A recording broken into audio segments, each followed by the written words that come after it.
아직 맺혀 있는 그때에 귀에 은은 이 소리 들리니 주 음성 분명하다. 주님 나와 동행을 하면서 나를 친구 삼으셨네. 우리 서로 받은 그 기쁨은 알 사람이 없도다. 그 청아한 주의 음성 우는 새도 잠잠케 한다. 내게 들리던 주의 음성이 내 귀에 쟁쟁하다.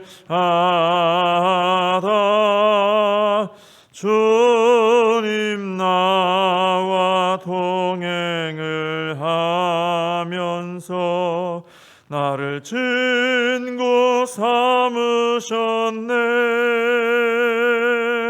우리 서로 받은 그 기쁨은 알 사람이 없도다. 밤 깊도록 동산 안에 주와 함께 있으려 하나. 외로운 세상에 할 일 많아서 날 가라면 하신다. 주님 나와 동행을 하면서 나를 친구 삼으셨네. 우리 서로 받은 그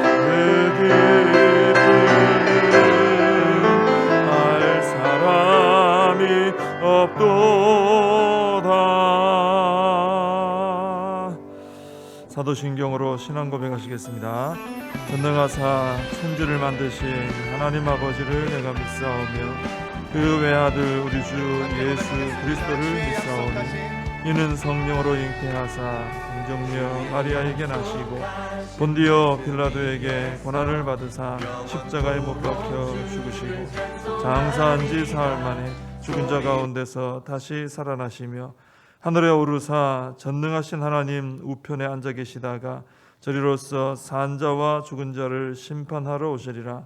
성령을 믿사오며 거룩한 공회와 성도가 서로 교통하는 것과 죄를 사하여 주시는 것과 몸이 다시 사는 것과 영원히 사는 것을 믿사옵나이다. 아멘. 예레미야서 21장입니다. 예레미야서 21장 1절에서 마지막 절 14절까지 말씀을 봉독해 드리겠습니다. 여호와께로부터 예레미야에게 말씀이 임하니라. 시드기야 왕이 말기야의 아들 바스훌과 제사장 마아세야의 아들 스바냐를 예레미야에게 보내니라. 바벨론의 느부갓네살 왕이 우리를 치니 청컨대 너는 우리를 위하여 여호와께 간구하라. 여호와께서 혹시 그의 모든 기적으로 우리를 도와 행하시면 그가 우리를 떠나리라 하니 예레미야가 그들에게 대답하되 너희는 시드기야에게 이같이 말하라. 이스라엘의 하나님 여호와께서 이와 같이 말씀하시되 보라, 너희가 성 밖에서 바벨론의 왕과 또 너희를 애워싼 갈대아인과 싸우는데 쓰는 너희 손의 무기를 내가 뒤로 돌릴 것이요 그것들을 이 성 가운데 모아 드리리라. 내가 든 손과 강한 팔 곧 진노와 분노와 대노로 친히 너희를 칠 것이며 내가 또 사람이나 짐승이나 이 성에 있는 것을 다 치리니 그들이 큰 전염병에 죽으리라 하셨다 하라. 여호와의 말씀이니라. 그 후에 내가 유다의 왕 시드기야와 그의 신하들과 백성과 및 이 성읍에서 전염병과 칼과 기근에서 남은 자를 바벨론의 느부갓네살 왕의 손과 그들의 원수의 손과 그들의 생명을 찾는 자들의 손에 넘기리니 그가 칼날로 그들을 치되 측은히 여기지 아니하며 긍휼히 여기지 아니하며 불쌍히 여기지 아니하리라 하셨느니라. 여호와께서 말씀하시기를 보라 내가 너희 앞에 생명의 길과 사망의 길을 두었노라. 너는 이 백성에게 전하라 하셨느니라.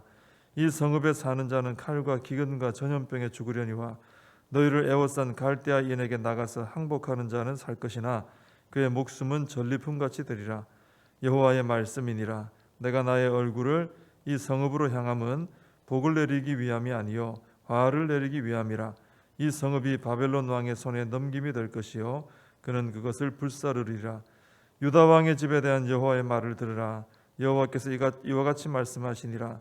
다윗의 집이여 너는 아침마다 정의롭게 판결하여 탈취당한 자를 압박자의 손에서 건지라.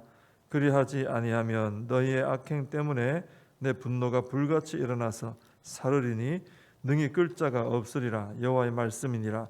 골짜기와 평원 바위의 주민아 보라 너희가 말하기를 누가 내려와서 우리를 치리요 누가 우리의 거처에 들어오리요 하거니와 나는 네 대적이라.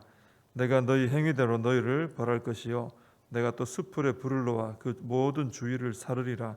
여호와의 말씀이니라. 아멘. 오늘 21장 1절에서 이제 10절까지 먼저 내용을 보시면은 바벨론의 이제 공격을 당하는 시드기야 유다의 왕이죠. 마지막 왕이죠. 시드기야 왕이 바스훌과 스바냐라는 사람을 예레미야에게 이제 보내서 요청을 하는 그런 내용입니다. 시간 순서상으로는 이게 아마 제일 나중쯤 나와야 되는데 먼저 나오고 뒤에 또 처음 먼저 된 일이 또 나중에 나오게 좀 있게 됩니다. 그러니까 성경이 꼭 시간 순서대로 쭈르륵 이렇게 일기 쓰듯이 이렇게 일지 쓰듯이 기록된 건 아니거든요. 그래서 이게 좀 나중에 역사적으로는 나중에 있는 일인데 앞에 좀 나와 있습니다. 이 시드기야 왕은 이 두 사람을 보내 가지고 예레미야에게 요청을 하죠. 간곡하게 하나님께 간구해 주시오. 왜냐하면은 하나님께서 지금 이제 굉장히 그 유다가 이제 위기죠. 바벨론이 막 침공을 하니까. 그래서 하나님께서 혹시라도 기적적인 능력으로 도와주셔서 우리를 살게 하실지 모르지 않느냐, 바벨론을 이기게 하실지 모르지 않느냐, 나 그거 기대한다 이런 마음으로 예레미야에게 사람들을 보내 가지고 빨리 하나님께 기도해 달라고 이제 부탁을 하는 거예요. 근데 참 이것은 우리가 볼 때 참 이 시드기야가 죽을 위기에 놓이니까 그제야 하나님을 찾는구나 이런 생각이 들어요. 왜 그렇습니까? 아주 오랜 세월 동안 예레미야가 계속해서 경고를 했잖아요. 그죠? 돌이켜야 된다. 돌이켜야 된다. 그때는 듣지도 않았어요. 그리고 조롱하고 막 핍박하고, 그죠? 어제도 봤지만 막 때리고 묶어놓고 막 가둬놓고 공개적으로 수치를 당하게 하고 그랬잖아요. 예레미야를. 그래놓고는 이제 진짜 바벨론이 예레미야 말한 대로 바벨론이 눈앞에 막 침공을 해오니까 그제서야 이제 막 예레미야 찾아가지고 기도 좀 해다오, 하나님 기적을 좀 베풀어 달라고 기도 좀 해다오 이렇게 부탁을 하게 되는 것이죠. 평소에는 예레미야를 일부러 찾지는 않았죠. 그들이 평소에 찾았던 사람들은 거짓 선지자들, 잘 된다, 잘 된다, 아무 문제 없다, 아무 문제 없다 했던 뭐 우상숭배 하든 죄를 짓든 하고 또 복을 받을 것이다. 그런 말했던 사람들 막 찾아갔거든요. 근데 정말 위기가 오니까 예레미야를 찾고 있습니다. 시드기야의 이런 모습을 볼 때 아마도 이 유다 왕도 그렇고 백성들도 그렇고 예레미야가 참 선지자라는 걸 평소에 그들도 알고 있었던 것 같아요. 알고 있으면서도 그가 하나님 말씀을 전한다는 걸 알고 있으면서 듣기 싫었던 거예요. 듣기 싫었던 거예요. 자기들의 생활을 자꾸 바꾸라 그러니까, 그죠? 자꾸 돌이키라, 바꿔라, 지금 하고 있는 거 멈춰라 이러니까 듣기 싫어서 이제 안 들었던 거죠. 거짓 선자들은 괜찮다 그랬거든요. 그래서 그 평소에는 아무 문제 없을 때는 이 거짓 선자들 말처럼 뭐 큰 일이야 있겠나? 우리가 예루살렘 성전에 살고 있는데 예루살렘이라는 이 도성에 살고 있는데 무슨 뭐 망하는 일이 있겠나? 뭐 이렇게 아니란 태도를 가지고 있었던 것이죠. 근데 정말 바벨론이 쳐들어오니까 야, 이거 예레미야 말이 맞구나 하고 이제 그제서야 예레미야를 찾고 있는 것입니다. 여기서 우리 하나 깨닫게 되는 것은 하나님은 농담하는 분이 아니라는 거죠. 헛된 말을 하는 분이 아니라는 것입니다. 그래서 하나님께서 하시는 말씀은 그대로 되는 거죠. 만약 그래서 하나님께서 내 귀에 들려주시는 그런 말씀이 있다, 내 눈으로 보게 하시는 말씀이 있다, 그러면 그 말씀은 세상에서 가장 진지한 말씀이에요. 또 가장 참된 말씀이에요. 그리고 그 말씀대로 되는 진리의 말씀인 것을 우리가 알아야 된다라는 것입니다. 그래서 하나님의 말씀에 대해서는 설마 이런 태도를 가져서는 안 되죠. 농담이죠. 그 생각도 해서는 안 되고요. 또 지금은 아니겠지, 내 때는 아니겠지, 이런 안일한 태도를 갖춰서는 안 된다는 겁니다. 하나님 말씀에 대해서는 가장 빨리 반응해야 됩니다. 그대로. 그리고 말씀 그대로 순종하는 이런 태도를 우리가 취해야 되는구나. 오늘 이 시드기야 왕의 하는 행동을 보면서 우리가 좀 깨닫게 됩니다. 자, 이렇게 시드기야가 사람을 보내가지고 예레미야가 간절히 기도하면 하나님이 기적적으로 살려주시겠지 기대를 했는데 전혀 그렇지 않았어요. 4절에서 7절까지 나오는 하나님의 응답은 예루살렘은 그냥 폭삭 망한다, 이런 내용입니다. 하나님의 기적은 이제 더 이상 없다는 거예요. 더 이상 너희들에게 살 길은 없다, 이런 대답만 들려왔습니다. 8절에 보면요, 하나님께서 너희 앞에 생명의 길과 사망의 길을 두었다, 이런 말씀하시거든요. 생명의 길을 둔다니까 살 길이 있나 보다, 이런 기대감을 가질 수도 있는데, 근데 9절을 읽어보면은 그렇지가 않아요. 바벨론의 이제 사망의 길이 뭐냐면은 바벨론에 항복하지 않는 자들은 그 성읍 안에서 칼과 기근과 전염병에 다 죽는다는 거죠. 이게 사망의 길입니다. 그리고 생명의 길은 그럼 뭐냐? 바벨론에 항복하는 자는 살기는 사는데 그 목숨은 전리품같이 되어 포로로 끌려가서 비참하게 살게 된다. 이게 여기서 말하는 생명의 길이에요. 평소에는 하나님의 생명의 길이 정말 사는 길이겠죠. 근데 이제는 그런 기회는 없어요. 그런 기회 다 지나갔고, 여기서 말하는 생명의 길은 목숨만 건지지 포로로 끌려가서 차라리 죽는 만도 못한 이런 비참한 삶을 사는 걸 두고 하시는 말씀입니다. 그러니까 이게 생명의 길, 사망의 길 돼 있어도 이제는 선택의 여지가 없어요. 다 어떻게든 힘든 거예요. 10절에 보시면은 하나님 그런 말씀하십니다. 참 무서운 말씀인데요. 하나님이 얼굴을 예루살렘 성읍으로 향하신다 그래요. 근데 사실 성경에 보면 하나님이 너희들에게 얼굴을 향하신다, 그 얼굴빛을 비춰주신다, 그럼 복된 거거든요. 살게 하는 거거든요. 근데 여기 보면은 그건 복을 위함이 아니다, 화를 내리기 위함이다, 이러십니다. 그러니까 하나님께서 원래는 복을 주시려고 바라보시는데 이제는 그 백성들 얼굴을 그 백성들에게로 향하시는데 백성들에게 화를 내리려고 바라보신다는 거예요. 그러니까 정말 이제는 하나님의 어떤 긍휼도 자비도 은혜도 기대할 수 없는 때가 되고 말았다는 거예요. 다 놓쳐버린 거죠. 유다 백성들은 하나님께서 예레미야를 통해서 정말 이렇게 하면 이제 살 수 있다, 지금이라도 돌이켜라 했을 때 그때 이제 돌이켰어야 되는 거죠. 그런데 그 기회를 다 놓치고 나니까 이제는 살 길이라고 하는데도 그 길이 죽는 만도 못한 이런 길이 되고 말았던 거죠. 진짜 사는 길은 이제 놓쳐버린 거예요. 여기서 우리가 하나 깨닫게 되죠. 우리에게도 회개할 기회, 그죠? 돌이키면 복을 받거든요. 또 회복되고, 회개할 기회 무한정 주어지진 않는다는 거예요. 어떤 안일한 분들은 그런 생각 가지잖아요. 아유, 주님이 언제 오실 줄 알고, 그러고 편안하게 늘 그냥 안일하게 사는 거죠. 근데 무한정 기회가 주어지는 게 아니라는 거죠. 또 우리가 하나님 나라를 위해서 헌신하고 봉사할 수 있는 기회도 무한정 주어지는 게 아니잖아요. 그죠? 세상에서도 그렇습니다. 공부할 기회, 일할 수 있는 기회, 이것도 무한정 있는 게 아니죠. 근데 하나님 앞에서도 헌신하고 봉사할 기회가 무한정 주어지는 게 아니에요. 세월이 흐르면 내가 힘이 없어도 못할 수 있고, 그죠? 여러 가지로 기회가 없어질 때가 있습니다. 때를 다 놓친 후에 내가 하나님 나라에 쌓아놓은 게 없네, 이 땅에는 좀 쌓아놓은 게 있는데 이건 썩어 없어질 거고, 그죠? 하나님 나라에 썩지 않는 곳에 쌓아놓을 게 있어야 되는데 어느 순간 정신 차리고 보니까 하나님 나라에 쌓아놓은 게 없어요. 근데 때를 다 놓쳐버릴 수 있다는 거죠. 때를. 그게 참 안타까운 거죠. 그래서 우리는 유다 백성들이 때 다 놓치고 살 수 있는 기회 다 놓치고 끝에 안 될 때 그제서야 살려주세요, 살려주세요. 그러나 멸망밖에 없어요. 생명의 길이라 봤자 죽는 것보다 못한 포로 생활, 그죠?